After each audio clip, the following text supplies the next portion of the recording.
So guys, makanta ta. 1, 2, 3, go. I was 3 years old na ikaw ay namin. Napahanga ako sa taglay mong bait. Ikaw ang guest ko tuwing birthday. Pati sa room ko, ikaw ang display. Di ka na nawala sa alaala. Ikaw lang talaga ang walang kagaya. Ikaw ang gusto ng mga friends ko. At di ko alam, pati parents ko. Ano ba ang meron ka na wala sa iba? At napapangiti pag nakita ka na sa mga poster at maging sa TV.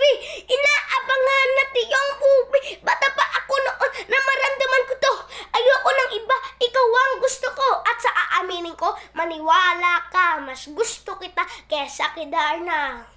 You are always gonna be the one. Himahawa mada tarashihi wulo songgo hatarashihi yota witare made. Oh